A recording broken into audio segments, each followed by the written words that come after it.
விக்ரம் நித்யாவின் கையை ஒரு இரும்பு பிடி போல பற்றி கொண்டு விறுவிறுவென படிக்கட்டுகளில் ஏறி தன் அறைக்குள் அழைத்து சென்றான். அறைக்குள் நுழைந்ததும் கதவை ஓங்கி சாத்திவிட்டு அவளை அப்படியே சுவரோடு சேர்த்து அணைத்துக் கொண்டவன் அவனது மூச்சு காற்று ஆக்ரோஷமாக வந்து விழுந்தது. நித்யா பயத்திலும் அந்த சபையில் நடந்த சம்பவத்தின் அதிர்ச்சியிலும் விக்கித்து போய் நின்றாள். அவளது கண்களில் இருந்து கண்ணீர் மலமளவென வழிந்து அவனது கைகளில் பட்டது. சார், விடுங்க சார். உங்க சித்தி முன்னாடி அப்படி பேசியிருக்க கூடாது. அவங்க பெரியவங்க, அவங்க சொல்றதுல ஒரு நியாயம் இருக்குல்ல. நான் வேணா அந்த ரூமுக்கே போயிடுறேன், பிளீஸ் சார், என்னை விடுங்க என்று அவள் விம்மிக் கொண்டே அவனது மார்பில் கை வைத்து தள்ள முயன்றாள். விக்ரம் அவளது இரு கைகளையும் தலைக்கு மேலே உயர்த்தி சுவரோடு சேர்த்து அழுத்தி பிடித்தவன் அவளது முகத்திற்கு மிக அருகில் தன் முகத்தை கொண்டு வந்து கண்கள் சிவக்க அவளை ஊடுருவி பார்த்தவன், நியாயமா? எதுடி நியாயம்? உன்னை பிரிஞ்சு நான் அந்த ரூம்ல தனியா படுத்து கிடக்கிறது தான் நியாயமா? நித்யா, உன்னை தேடி நான் அலைஞ்ச அந்த 2 நாள் நரகம் எனக்கு மட்டும்தான் தெரியும். தூக்கம் இல்லாம சாப்பாடு இல்லாம உன் நினைப்பிலேயே பைத்தியமா தெரிஞ்சிருக்கேன். இப்போ நீ என் கண்ணு முன்னாடி இருந்தாதான் என் உசுரே என் உடம்புல இருக்கிற உணர்வு எனக்கு வருது. அப்படி இருக்கும்போது உன்னை வேற ரூமுக்கு அனுப்ப சொன்னா இந்த விக்ரம் சும்மா இருப்பேன்னு நினைச்சியா என்று அவன் கர்ச்சித்தான். நித்யா அழுது கொண்டே, ஆனா சார், வித்யா, அர்ஜுன் சார், சித்து, கயல்விழி எல்லாரும் அங்க இருந்தாங்க. அவங்க முன்னாடி எங்க லிமிட் எனக்கு தெரியும்னு நீங்க இப்படி பேசினது எனக்கு எவ்வளவு கூச்சமா இருந்துச்சு தெரியுமா? அவங்க என்னை பத்தி என்ன நினைப்பாங்க? பாருடா, கல்யாணத்துக்கு முன்னாடியே இவ இந்த மனுஷன் கூட இப்படி ஒட்டிக்கிட்டு இருக்கிறாளேன்னு நினைக்க மாட்டாங்களா என்று தன் குமுறலை வெளிப்படுத்தினாள். விக்ரம் மெல்ல அவளது பிடியை தளர்த்தி அவளது கண்ணீரை தன் விரல்களால் துடைத்து விட்டான். அவனது ஆக்ரோஷம் மெல்ல குறைந்து ஒரு ஆழமான காதல் அவனது கண்களில் தெரிந்தது. யாரும் உன்னை தப்பா நினைக்க மாட்டாங்க நித்யா. ஏன்னா விக்ரம் ஒருத்திய காதலிக்கிறான்னா அவனுக்கு அவதான் உலகம்னு எல்லாருக்குமே தெரியும். சித்திக்கு என் மேல கோபம் இருக்கலாம், ஆனா என் நேர்மை மேல அவங்களுக்கு நம்பிக்கை இருக்கு. நான் உன்னை தொடமாட்டேன்னு சொன்னா அது சத்தியம். ஆனா நீ என் கண்ணு முன்னாடியே இருக்கணும். என் மூச்சு காத்து உன் மேல பட்டுக்கிட்டே இருக்கணும். அப்பதான் எனக்கு தூக்கம் வரும் என்றபடி அவளது நெற்றியில் ஒரு நீண்ட இதமான முத்தத்தினை பதித்தான். அவன் அவளை அப்படியே அள்ளி தூக்கி கொண்டு போய் அந்த பெரிய மெத்தையில் உட்கார வைத்தான். அவளுக்கு முன்னால் மண்டியிட்டு அமர்ந்து அவளது பாதங்களை தன் கைகளில் ஏந்தி கொண்டவன், நித்யா, நீ என் மேல கோவப்படாதடி. உன்னை நான் சித்திரவதை பண்றேனோ நினைக்காத. இது வெறும் அன்பு இல்ல, இது ஒரு வெறி. நீ இல்லாம என்னால வாழ முடியாதுங்கிற வெறி. சித்திக்கிட்ட நானே அப்புறமா பேசி சமாதானம் பண்ணிக்கிறேன். ஆனா நீ இந்த ரூமை விட்டு ஒரு அடி கூட வெளியே போக மாட்ட. இது இந்த விக்ரமோட ஆர்டர் என்று குறும்பு கலந்த அதிகாரத்தோடு சொன்னான். நித்யா அவனது விசித்திரமான காதலை பார்த்து வியந்து போனாள். ஒரு பக்கம் புலியாக பாய்கிறான், மறுபக்கம் குழந்தையாக கெஞ்சுகிறான். என்ன மனுஷங்க நீங்க என்று அவள் முணுமுணுத்தபடி அவனது தலையை வருடினாள். விக்ரம் அவளது மடியில் தலை சாய்த்து படுத்து கொண்டவன், ஆமாண்டி, உன்கிட்ட மட்டும்தான் நான் இப்படி, மற்றவங்களுக்கு தான் நான் ஒரு முரட. ஆனா உனக்கு நான் வெறும் உன் விக்ரம் மட்டும்தான் என்று சொல்லி அவளது கையை தன் இதழ்களில் ஒற்றிக்கொண்டான். அந்த அறையில் நிலவிய அமைதி அவர்களின் இதய துடிப்பை ஒரு சங்கீதமாக மாற்றியது. விக்ரம் சொன்னது போல அவன் அவளை கண்ணும் கருத்துமாக பார்த்து கொண்டான். அவனது ஒவ்வொரு அசைவிலும் நித்யாவிற்கு ஒரு புதிய பாதுகாப்பு உணர்வு ஏற்பட்டது. ராஜேஸ்வரியின் அந்த பேச்சு இவர்களின் காதலை இன்னும் ஒரு படி இறுக செய்திருந்தது. விக்ரம் மெல்ல நிமிர்ந்து, நாளைக்கு நம்ம ஜுவல்லரி வாங்க போறோம் நித்யா. நம்ம கல்யாணத்துக்கு உனக்கு என்னென்ன நகைகள் வேணுமோ எல்லாத்தையும் நீயே செலக்ட் பண்ணு. இந்த ஊரே வீக்கிற மாதிரி நம்ம கல்யாணம் நடக்கணும் என்று சொல்லி அவளை மீண்டும் ஒரு முறை தன் அணைப்பிற்குள் சிறைப்பிடித்தான். அந்த பெரிய பங்களாவில் அன்றைய காலை பொழுது மிகவும் பரபரப்பாக தொடங்கியது. அர்ஜுன் தனது அறையின் கண்ணாடியின் முன் நின்று டையை கட்டி கொண்டிருந்தான். வித்யா தனது 3ஆம் ஆண்டு கல்லூரி பாட புத்தகங்களை அடுக்கிக் கொண்டே, அர்ஜுன் சீக்கிரம் கிளம்புங்க, இன்னைக்கு எனக்கு புது ப்ரொஃபசர் கிளாஸ் எடுக்க வர்றாரு, லேட்டா போனா உள்ளேயே விடமாட்டாரு என்று அவசரப்படுத்தினாள். அர்ஜுன் வெல்ல அவளது பின்னால் வந்து நின்று அவளது இடையை சுற்றி தன் பலமான கைகளை வளைத்து, ஏய் வித்யா, அந்த ப்ரொஃபஸரை விட உன் புருஷன் நான் ரொம்ப ஸ்ட்ரிக்ட் தெரியுமா? இப்ப நான் உன்னை விடலனா நீ என்ன பண்ணுவ என்று அவளது கழுத்து சரிவில் தன் முகத்தை புதைத்து குறும்புடன் கேட்க, வித்யா சிலிர்த்து போய் அவனது கைகளை விலக்க முயன்றாள். அர்ஜுன், இது காலேஜ் போற நேரம், ரொமான்ஸ் பண்ற நேரம் இல்ல. அப்புறமா சாயந்தரம் வந்து கூட வச்சுக்கோங்க உங்க ஆட்டத்தை என்று அவள் வெட்கத்தில் முகம் சிவந்து கூற, அர்ஜுன் சிரித்து கொண்டே, சரிடி என் சமத்து பொண்டாட்டி, வா நானே உன்னை காலேஜ்ல டிரா பண்றேன் என்று அவளது புத்தக பையை தூக்கி கொண்டு கீழே வந்தான். அவர்கள் கீழே வந்தபோது டைனிங் டேபிளில் சித்தார்த்தும் கயல்விழியும் சிரித்து பேசிக் கொண்டு டிஃபன் சாப்பிட்டுக் கொண்டிருந்தனர். சித்தார்த் கயல்விழியின் தட்டில் இருந்த இட்லியை பிட்டு அவளுக்கே ஊட்டிவிட்டு கொண்டிருந்தான். ஏங்க எல்லாரும் பாக்குறாங்க விடுங்க என்று கயல்விழி சொல்ல, பாக்கட்டுமே, நான் என் பொண்டாட்டிக்கு தானே ஊட்டி விடுறேன் என்று சித்தார்த் விடாமல் அவளை வம்பெடுத்துக் கொண்டிருந்தான். அதே நேரம் அர்ஜுன் அங்கே வந்து, என்ன சித்து சார், ஆபீஸ் கிளம்பலையா? இன்னைக்கு அந்த புது கிளையண்டோட மீட்டிங் இருக்குன்னு சொன்னீங்களே என்று கேட்க, சித்தார்த்தோ, ஆமாண்டா இதோ கிளம்பிட்டோம். கயல்விழிதான் இன்னைக்கு அந்த பிரசன்டேஷனையே கொடுக்க போறா என்று பெருமையாக சொன்னான். அர்ஜுன் வித்யாவை கல்லூரியில் இறக்கிவிட்ட போது அந்த பெரிய கேட்டின் முன்னால் அவளது தோழிகள் ரம்யாவும் நிலாவும் அவளுக்காக காத்து கொண்டிருந்தனர். கார் நின்றதும் அர்ஜுன் ஜன்னல் வழியாக வித்யாவிற்கு ஒரு பிளையிங் கிஸ் கொடுத்து, சாயந்தரம் ஷார்ப்பா 4 மணிக்கு இங்க இருப்ப, லேட்டா வராத என்று சொல்லிவிட்டு செல்ல, ரம்யா ஓடி வந்து வித்யாவின் கையை பிடித்து கொண்டாள். என்னடி வித்யா, அர்ஜுன் சார் உன்னை இன்னும் ஸ்கூல் குழந்தை மாதிரி கொண்டு வந்து விடுறாரு, ஹனிமூன் முடிஞ்சும் அந்த பாசம் குறையவே இல்லை போல என்று ரம்யா கிண்டல் செய்ய, வித்யா சிரித்து கொண்டே வகுப்புக்குள் சென்றாள். அன்று வகுப்பில் வித்யா மிகவும் தீவிரமாக நோட்ஸ் எடுத்துக் கொண்டிருந்த போது ரம்யா அவளது காதோரம் குனிந்து, ஏய் இன்னைக்கு நைட்டு நாம ஒரு பார்ட்டிக்கு போலாமா, எக்ஸாம் வர்றதுக்கு முன்னாடி ஒரு சின்ன ரிலாக்ஸேஷன் என்று கேட்க, வித்யா அவளை முறைத்து பார்த்தாள். சும்மா இருடி, அர்ஜுன் கிட்ட பர்மிஷன் வாங்காம நான் எங்கேயும் வரமாட்டேன், அவர் ரொம்ப பிடிமாதமானவர் என்று வித்யா சொல்ல, புருஷன் பேச்சு கேட்கிற உத்தமி தாண்டி நீ என்று ரம்யா அவளை வம்பெடுத்தாள்.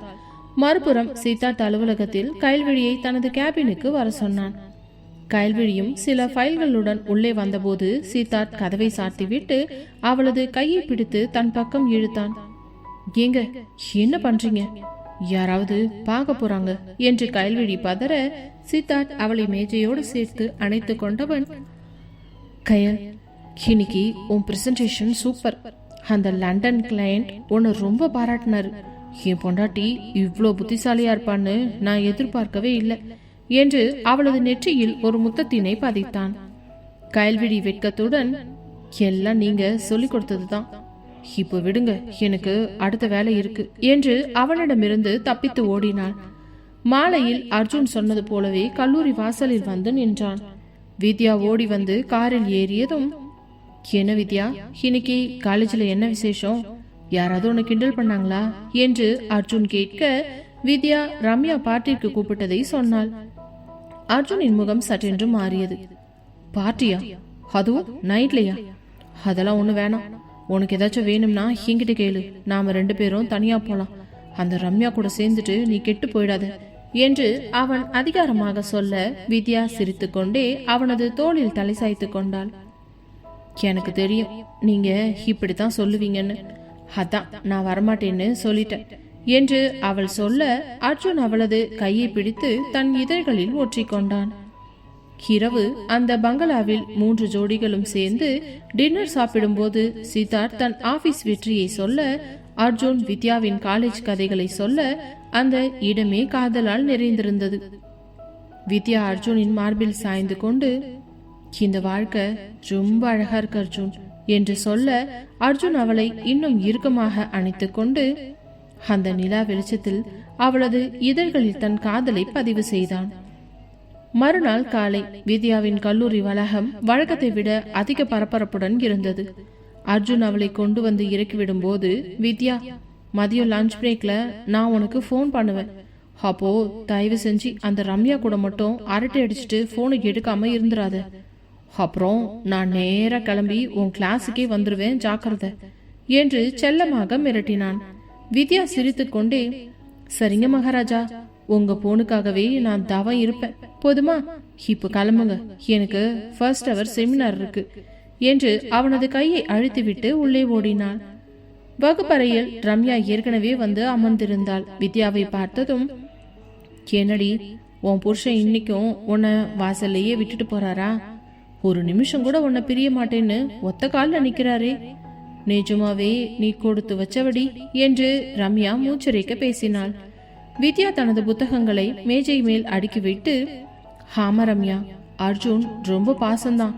ஆனா சில நேரங்கள்ல ரொம்ப ஓவர் ப்ரொடெக்டிவா இருக்கிறாரோன்னு தோணுது. நான் 3rd இயர் படிக்கிற பொண்ணுங்கிறதையே அவர் மறந்துடுறாரு என்று சொன்னாலும் அவளது முகத்தில் அந்த பெருமிதம் எண்ணியது. அப்போது அந்த புதிய ப்ரொஃபசர் உள்ளே வர அனைவரும் அமைதியாகினர். அவர் எடுத்த அந்த பாடம் வித்யாவிற்கு மிகவுமே பிடித்திருந்தது. அவள் மும்முரமாக குறிப்புகளை எல்லாம் எடுத்துக்கொண்டிருந்தாள்.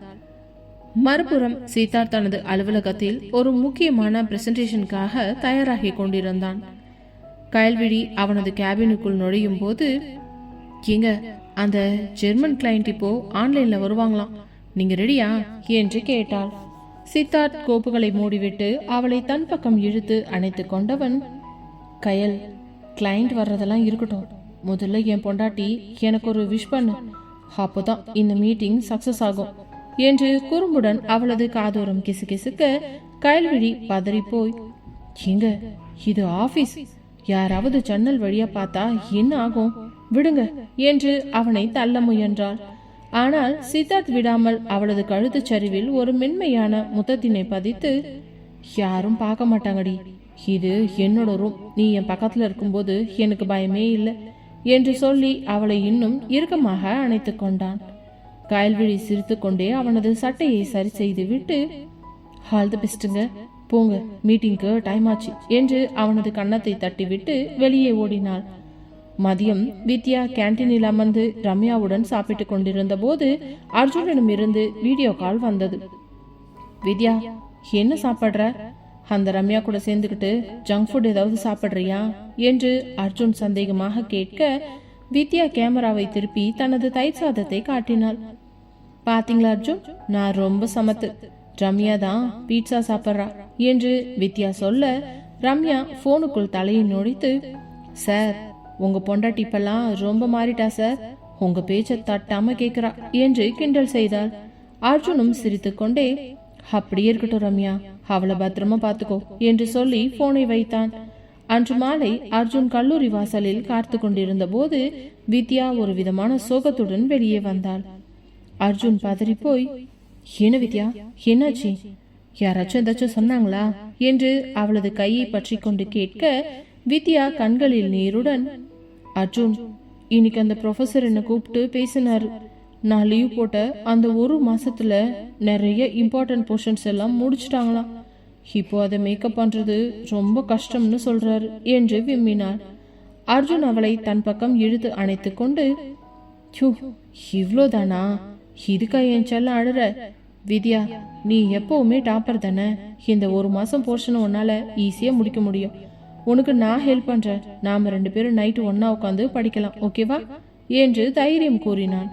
வித்யா அவனது மார்பில் சாய்ந்து கொண்டு, தேங்க்ஸ் அர்ஜுன், நீங்க இல்லாம நான் என்ன பண்ணுவேன்னு தெரியல என்றாள். அன்று இரவு அந்த பெரிய பங்களாவில் நிலா வெளிச்சத்தில் அர்ஜுன் வித்யாவிற்கு பாடம் சொல்லிக் கொடுக்க தொடங்கினான். ஆனால் பாடம் படிப்பதை காட்டிலும் இடையில் அர்ஜுன் அவளை வம்பிழுப்பதும் அவளது கவனத்தை சிதற வைப்பதும் என அந்த இரவு மிகவும் ரொமான்டிக்காக நகர்ந்தது. சித்தார்த்தும் கயல்விழியும் பால்கனியில் நின்று இவர்களை பார்த்து சிரித்து கொண்டிருக்க, அர்ஜுன் வித்யாவின் காதோரம் குனிந்து, வித்யா, படிப்பு முக்கியம்தான், ஆனா அதை விட உன் புருஷனும் முக்கியம்னு இப்ப புரியுதா என்று சொல்லி அவளது இதழ்களில் ஒரு நீண்ட முத்தத்தினை பதித்தான். வித்யா அவனது அணைப்பில் தன்னை மறந்தாள். அந்த இரவு அவர்களின் காதலை இன்னும் ஆடப்படுத்தியது. சித்தார்த்தும் கயல்விழியும் பால்கனியில் இருந்து அர்ஜுன் வித்யாவை பார்த்து சிரித்து கொண்டே இருக்கும் போது சித்தார்த் மெல்ல கயல்விழியோடு இடையை சுற்றி தன் கையை வளைத்து அவளை தன் பக்கம் இழுத்தவன், பாத்தியா கயல், நம்ம அர்ஜுன் படிக்க வைக்கிற லட்சணத்தை? வித்யா பாவம் அந்த புக்கை திறந்து வச்சுக்கிட்டு அர்ஜுனோட ரொமான்ஸை எப்படி சமாளிக்கிறதுன்னு தெரியாம முடிச்சுக்கிட்டு இருக்கா என்று சொல்லி சிரிக்க, கயல்விழி அவனுடைய மார்பில் செல்லமாக ஒரு குத்து விட்டு, நீங்க அவங்கள சொல்லாதீங்க, நீங்களும் ஆபீஸ்ல இதே வேலையை தானே பண்றீங்க என்று கூறினாள்.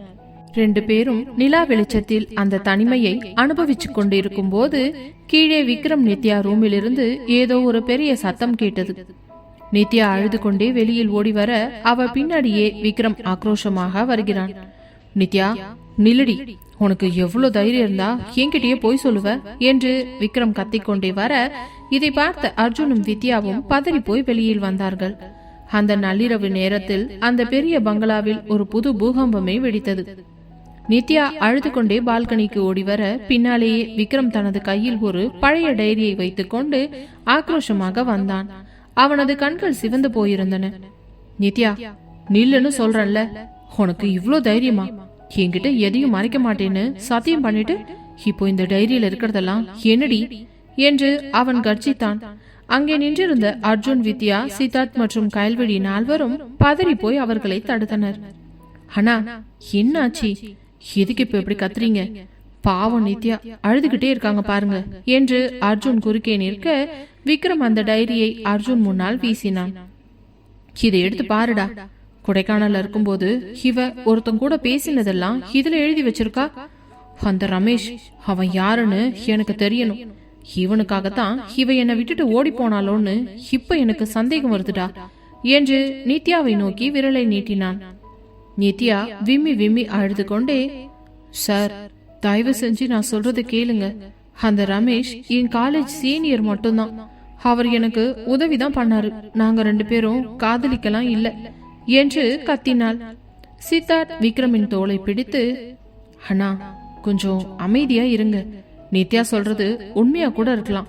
நீங்க இப்படி ஒரு டைரிய பார்த்துட்டு எந்த முடிவையும் எடுக்காதீங்க என்று சமாதானம் செய்ய முயல விக்ரம் அவனை பிடித்து தள்ளிவிட்டவன், கீழே சித்து, இவ என்ன ஏமாத்திட்டா.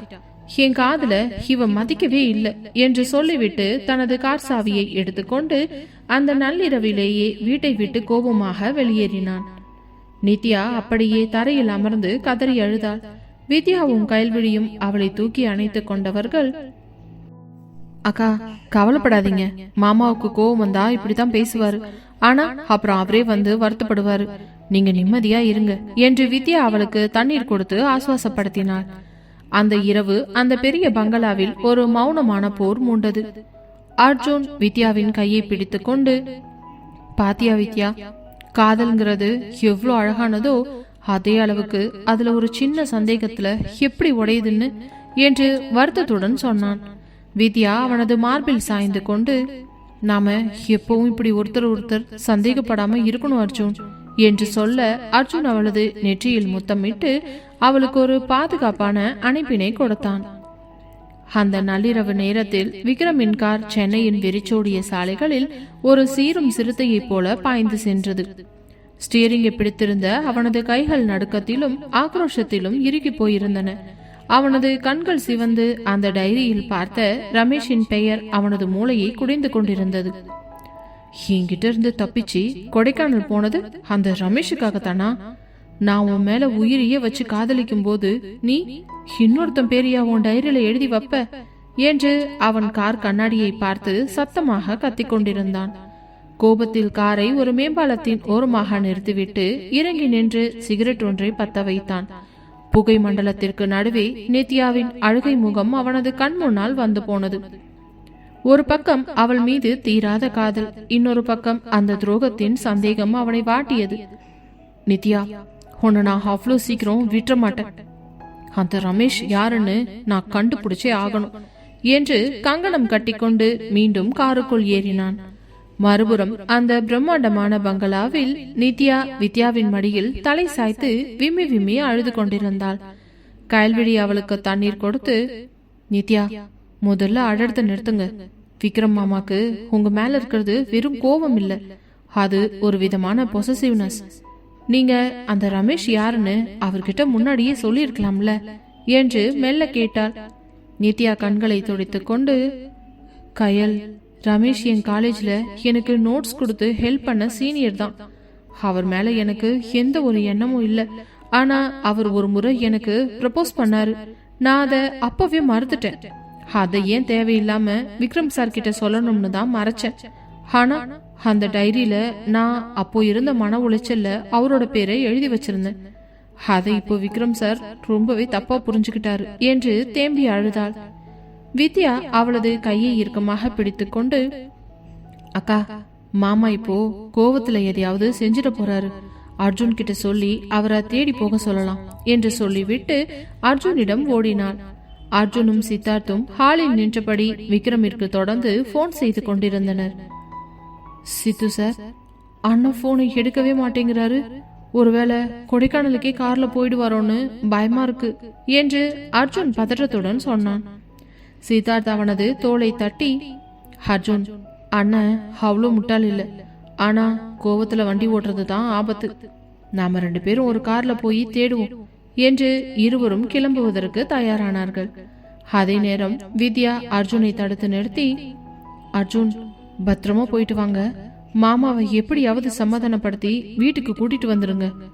அக்கா பாவம் மயக்கம் வராத குறையா அழுதுகிட்டு இருக்காங்க என்று சொல்ல அர்ஜுன் வித்யாவின் நெற்றியில் ஒரு முத்தமிட்டு, பயப்படாத வித்யா, அண்ணனை நான் கூட்டிட்டு வருவேன். நீயும் கையலும் அண்ணியை பாத்துக்கோங்க என்று சொல்லிவிட்டு சென்றான். இரவு 3 மணி அளவில் விக்ரம் ஒரு கடற்கரை ஓரம் காரை நிறுத்திவிட்டு மணலில் அமர்ந்திருந்தான். அலைகளின் ஓசை அவனது மன போராட்டத்திற்கு ஒரு பின்னணி இசை போலவே இருந்தது. அதே நேரம் அர்ஜுனும் சித்தார்த்தும் அங்கே வந்து சேர்ந்தனர். அண்ணா, இங்க என்ன பண்றீங்க? வீட்டுக்கு வாங்க. அண்ணா, நித்யா பாவம் அழுதுகிட்டே இருக்கா என்று அர்ஜுன் அருகில் அமர்ந்தான். விக்ரம் எதையும் பேசாமல் அலைகளையே பார்த்து கொண்டிருந்தான். அர்ஜுன், எனக்கு அவளை பிடிச்சிருக்குதுடா. ஆனா அவ என்கிட்ட உண்மையை மறைச்சதுதான் என்னால தாங்க முடியல. அந்த ரமேஷ் யாருன்னு தெரிஞ்சே ஆகணும் என்று அவன் உறுதியாக சொன்னான். சித்தார்த் மெல்ல சிரித்து கொண்டு, அண்ணா, எனக்கும் கயல்வெளிக்கும் இடையில கூட எத்தனையோ சின்ன சின்ன பொய்கள் எல்லாம் இருந்துச்சு. ஆனா அதெல்லாம் காதலோட ஒரு பகுதி தான். நித்யா அவங்களை இழக்க கூடாதுன்னு நினைச்சுதான் அதை மறைச்சிருப்பாங்க. அவங்க டைரியில எழுதி வச்சது ஒரு பழைய விஷயம். ஆனா இப்போ அவங்க மனசுல இருக்கிறது நீங்க மட்டும்தான் அண்ணா என்று நிதானமாக சொன்னான். விக்ரம் ஒரு நீண்ட பெருமூச்சு விட்டவன் தம்பிகளின் பேச்சில் இருந்த உண்மை அவனது கோபத்தை மெல்ல குறைத்தது. சரி, வீட்டுக்கு நடங்க. ஆனா நித்யா அந்த ரமேஷை பத்தி முழுசா எனக்கு விலைக்கு சொல்லணும் என்று சொல்லிவிட்டு எழுந்தான். மூவரும் வீட்டிற்கு திரும்பும் போது விடியற்காலை 5 மணி ஆகிவிட்டது. கதவு திறக்கும் சத்தம் கேட்டதும் நித்யா ஓடி வந்து விக்ரமை இறுக்கமாக அணைத்துக் கொண்டவள், சார், என்ன மன்னிச்சிடுங்க சார். நான் அந்த பேரை ஏன் எழுதுனே தெரியல. ஆனா என் மனசுல நீங்க மட்டும்தான் இருக்கீங்க. பிளீஸ் என்ன நம்புங்க என்று கதறி அழுதாள். விக்ரம் அவளை மெல்ல தூக்கி அவளது கண்களை ஆழமாக பார்த்தவன், நித்யா, இனிமே என்கிட்ட எதையுமே மறைக்காத. மறைச்சா இந்த விக்ரம் எவ்வளவு கொடூரமா மாறுவான்னு உனக்கே தெரியும் என்று சொல்லி அவளை தன் மார்போடு அணைத்துக் கொண்டான். அர்ஜுன் வித்யாவை பார்த்து ஒரு நிம்மதி பெருமூச்சு விட்டான். கயல்விழி சித்தார்த்தின் கையை பிடித்து கொண்டு, நல்ல வேலை, கடைசியில சுபமா முடிஞ்சது என்று சொன்னாள். அந்த விடியற்காலை பொழுது அந்த பெரிய பங்களாவில் ஒரு புதிய நம்பிக்கையை கொண்டு வந்தது. விக்ரம் நித்யாவை தன் அறைக்கு அழைத்து சென்று அவளது கண்ணீரை துடைத்துவிட்டு, இன்னைக்கு ஒரு நாளைக்கு நீ ஆபீஸ்க்கு வர வேண்டாம், வீட்லேயே ரெஸ்ட் எடு என்று அன்போடு சொன்னான். நித்யா அவனது அணைப்பில் ஒரு வழியாக நிம்மதி அடைந்தாள். விடியற் காலையின் அந்த அமைதியான நேரத்தில் விக்ரமின் அறையில் நிலவிய நிசப்தம் ஒரு கனமான பாரத்தை சுமந்திருந்தது. விக்ரம் மெல்ல நித்யாவை தூக்கி அந்த மெத்தையில் அமர வைத்து அவளுக்கு அருகில் மண்டியிட்டு அவளது 2 கைகளையும் தன் பெரிய கைகளுக்குள் பொதிந்து கொண்டான். நித்யாவின் கண்களோ அழுது அழுது வீங்கி போயிருந்தன. அவளது மூச்சு காற்று இன்னும் ஒரு விதமான பதற்றத்தோடு வந்து போயிருந்தது. நித்யா, இங்க பாரு, இப்போ நிதானமா பேசு. அந்த ரமேஷ் யாரு? உன் டைரியில ஏன் அவன் பேர் அப்படி எழுதி வச்சிருந்த? எனக்கு உண்மை மட்டும்தான் வேணும். போய் சொன்னா இந்த விக்ரம் மறுபடியும் பழைய ஆளா மாறிடுவேன், ஜாக்கிரதை என்று அவன் குரலிலும் அதிகாரமும் காதலும் கலந்திருந்தது. நித்யா விக்கி விக்கி அழுதபடியே பேச தொடங்கினாள். சார், ரமேஷ் என் காலேஜ் சீனியர் தான். நான் ஃபர்ஸ்ட் இயர் படிக்கும்போது அவர் எனக்கு நிறைய ஹெல்ப் பண்ணாரு. நோட்ஸ் கொடுக்கறது, எக்ஸாம் டைம்ல சொல்லி கொடுக்கறதுன்னு ஒரு நல்ல ஃப்ரெண்டா இருந்தாரு. ஆனா ஒரு நாள் திடீர்னு வந்து எனக்கு ப்ரப்போஸ் பண்ணிட்டாரு. எனக்கு அப்போ ரொம்ப அதிர்ச்சியா இருந்தது சார். நான் அவர்கிட்ட எனக்கு இந்த எண்ணம் எல்லாம் இல்லைன்னு கண்டிப்பா சொல்லிட்டேன். ஆனா அவர் விடாம என்னை துரத்துக்கிட்டே இருந்தாரு. அந்த மன உளைச்சல்ல தான் ஏன் இப்படி ஒருத்தன் என் நிம்மதியை கெடுக்கிறான்னு கோவத்துல டைரியில அவரோட பேரை நான் எழுதி வச்சிருந்தேன். அது வெறும் வெறுப்புல எழுதுனது சார், காதலெல்லாம் இல்ல என்று அவள் அழுது கொண்டே கூறினாள். விக்ரம் அவளது கண்களை ஆழமாக ஊடுருவி பார்த்தான். அவளது பேச்சில் இருந்த உண்மை அவனது கோபத்தை மெல்ல கரைத்து கொண்டிருந்தது. சரிடி, அப்போ கொடைக்கானலுக்கு எதுக்கு ஓடி போன? அந்த ரமேஷ் அங்கதான் இருக்கான்னு எனக்கு தகவல் கிடைச்சதே, அது பொய்யா என்று அவன் சந்தேகமாக கேட்க, இல்ல சார், ரமேஷ் அங்க ஒரு எஸ்டேட்ல வேலை பார்க்கறாருன்னு ரம்யா சொன்னான். நான் அங்க போனதுக்கு அப்புறம் தான் எனக்கே அது தெரிஞ்சது. ஆனா நான் அவரை ஒரு முறை கூட சந்திக்கல சார். உங்ககிட்ட இருந்து தப்பிக்கணும்னு தான் நான் அங்க வந்தனே தவிர அவர் கூட வாழறதுக்காக போகல. உங்ககிட்ட இதையெல்லாம் சொன்னா நீங்க தப்பா நினைச்சுப்பீங்க, அவரை ஏதாவது பண்ணிடுவீங்கன்னு பயந்துதான் நான் மறைச்சேன் என்று நித்யா உண்மையை உடைத்தாள். விக்ரம் ஒரு நீண்ட பெருமூச்சு விட்டு அவளை தன் மார்போடு இறுக அணைத்துக் கொண்டவன், நித்யா, நீ என்ன இன்னும் சரியா புரிஞ்சுக்கலடி. உனக்கு ஒரு கஷ்டம்னா இந்த விக்ரம் உலகத்தையே எதிர்த்து நிப்பான். ஆனா நீ என்கிட்ட உண்மையை மறைச்சதுதான் எனக்கு பெரிய வலியை கொடுத்துச்சு. இனிமே எதையுமே என்கிட்ட இருந்து மறைக்காத, புரியுதா என்று அவளது நெற்றியில் ஒரு அழுத்தமான முத்தத்தினை பதித்தான். அப்போது கதவு மெல்ல தட்டப்பட அர்ஜுனும் வித்யாவும் உள்ளே வந்தனர். மாமா, இப்பவாது சமாதானம் ஆயிட்டீங்களா? நித்யாக்கா பாவம் நேற்று நைட்டு முழுக்க ஒரு சொட்டு தண்ணி கூட குடிக்கல என்று வித்யா வருத்தத்துடன் சொன்னாள். அர்ஜுன் விக்ரமின் தோளை தட்டி, அண்ணா, நாம இன்னைக்கு ஷாப்பிங் போகலாம்னு பிளான் பண்ணியிருந்தோம்ல, நித்யாவை அப்படியே வெளியில கூட்டிட்டு போனா அவங்களுக்கும் மனசும் கொஞ்சம் ரிலாக்ஸ் ஆகும் என்று கூற, விக்ரம் நித்யாவை பார்த்து, என்னடி வரியா? உனக்கு ஒரு பிடிவாதமான புருஷன் கிடைச்சிருக்கான்னு இந்த சென்னைக்கே தெரியட்டும், வா, இன்னைக்கு நாம 3 ஜோடிகளும் சேர்ந்து ஷாப்பிங்க்கு போறோம் என்று உற்சாகமாக சொன்னான். சித்தார்த்தும் கயல்விழியும் வாசலில் நின்று கொண்டு, நாங்க ரெடி அண்ணா, கயல்விழி ஏற்கனவே பெரிய லிஸ்டா போட்டு வச்சிருக்கா என்று சிரிக்க, அந்த அறையில் இருந்த இறுக்கம் மெல்ல மறைந்து ஒரு குதூகலம் பிறந்தது. சிறிது நேரத்திலேயே 3 ஜோடிகளும் தயாராகி வெளியே வந்தனர். விக்ரம், நித்யா, அர்ஜுன், வித்யா, சித்தார்த், கயல்விழி என 3 விலையுயர்ந்த கார்கள் அந்த பங்களாவிலிருந்து சீறிக்கொண்டு சென்னை தீநகர் நோக்கி புறப்பட்டன. நகைக்கடையில் நுழைந்ததும் விக்ரம் நேராக வைரம் மற்றும் தங்க நகைகள் இருக்கும் பகுதிக்கு நித்யாவை அழைத்து சென்றான். நித்யா, இந்த கடையில இருக்கிறதுலயே விலை அதிகமான நெக்லஸ் எதுவோ அதை எடு, என் பொண்டாட்டி கழுத்துல வைரம் மின்னணும் என்று அவன் அதிகாரமாக கூற, நித்யா தயங்கியபடியே ஒரு நேர்த்தியான வைர மாலையை தேர்ந்தெடுத்தாள். அர்ஜுன் வித்யாவிற்கு ஒரு மெல்லிய பிளாட்டினம் செயினை வாங்கி தந்து, வித்யா, இத உன் காலேஜுக்கு போட்டுட்டு போக ரொம்ப சிம்பிளா இருக்கும் என்று அவளிடம் கூற, அவளும் சரி என்று வாங்கி கொண்டாள். அதே நேரம் சித்தார்த் கயல்விழிக்கு விதவிதமான வளையல்களை தேர்ந்தெடுத்து, கயல், இது உன் கைக்கு ரொம்ப அழகா இருக்கும்டி என்று அவளை வம்பிழுத்து கொண்டிருந்தான். அந்த மதிய வேளையில் அந்த பெரிய நகைக்கடையை இந்த 3 ஜோடிகளின் காதலால் சொலித்தது. விக்ரம் நித்யாவின் கையை விடாமல் பிடித்துக்கொண்டே, அடுத்த வாரம் நமக்கு கல்யாணம் நித்யா, இனிமே உன்னை எவனாலையும் என்கிட்ட இருந்து பிரிக்க முடியாது என்று ஒரு வெற்றியாளனின் புன்னகையோடு சொன்னான். நித்யா முதல் முறையாக எந்த பயமும் இல்லாமல் தன் வாழ்க்கையை விக்ரமிடம் முழுமையாக ஒப்படைத்தாள். மறுநாள் காலை விக்ரமின் பிரம்மாண்டமான அலுவலகத்தில் ஏசியின் குளிர்ச்சி மெல்ல பரவி கொண்டிருந்தது. தனது தனி அறையில் விக்ரம் ஒரு கம்பீரமான சுழல் நாற்காலியில் அமர்ந்திருக்க, அவனுக்கு எதிரே நித்யா சில ஃபைல்களை பார்த்தபடி அமர்ந்திருந்தாள். ஆனால் விக்ரமின் கவனம் வேலையில் இல்லை, நித்யாவின் அந்த அமைதியான முகத்தின் மீதே இருந்தது.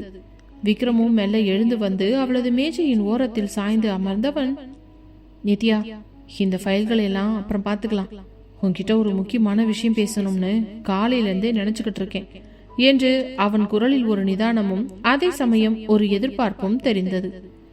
நித்யா அவனை நிமிர்ந்து பார்த்து, சொல்லுங்க சார், என்ன விஷயம்? பிசினஸ்ல ஏதாவது புது டீலா என்று அப்பாவியாக கேட்டாள். விக்ரம் அவளது கண்களை ஆழமாக பார்த்தவன், நித்யா, இது பிசினஸ் பத்தினதில்லடி, நம்ம வாழ்க்கை. நம்ம கல்யாணத்துக்கு அப்புறம் நாம அர்ஜுன் வித்யா 2 பேரையும் கூட்டிக்கிட்டு நம்மளோட சொந்த வீட்டுக்கு போகணும்னு நான் ஆசைப்படுறேன். இப்போ நாம இருக்கிறது சித்து கயல்விழி வீடு. அவங்க இப்போதான் புதுசா கல்யாணமாகி ஒரு வாழ்க்கையே தொடங்கியிருக்காங்க. நாம அங்கேயே எவ்வளவு நாளைக்கு இருக்க முடியும் என்று மெல்ல ஆரம்பித்தான். நித்யா ஒரு நிமிடம் யோசித்தவள், ஏன் சார், அங்க எல்லார் கூடயும் இருக்கிறது எவ்வளோ ஜாலியா இருக்கு. சித்து, கயல், வித்யா, அர்ஜுன் சார்னு ஒரு பெரிய குடும்பமா இருக்கிறது எனக்கு ரொம்ப பிடிச்சிருக்கு. நாம ஏன் தனியா போகணும்? அந்த வீடு தான் ரொம்ப பெருசு தானே என்று தன் ஆசையை சொன்னாள். விக்ரம் அவளது கையை பற்றி கொண்டு, புரியுது நித்யா, ஆனா நமக்குன்னு ஒரு தனி உலகம் வேணும்ல.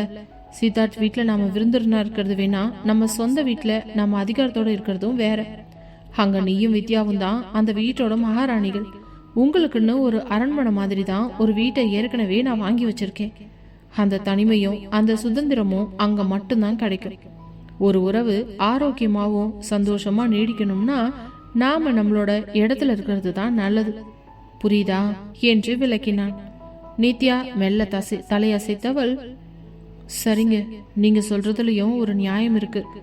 அப்போ இத பத்தி அர்ஜுன் சார் கிட்டயும் பேசிட்டீங்களா? அவர் வித்யாவை அங்க கூட்டிட்டு வர ஒத்துப்பாரா என்று கேட்டாள். விக்ரன் முகம் சட்டென்று மாறியது.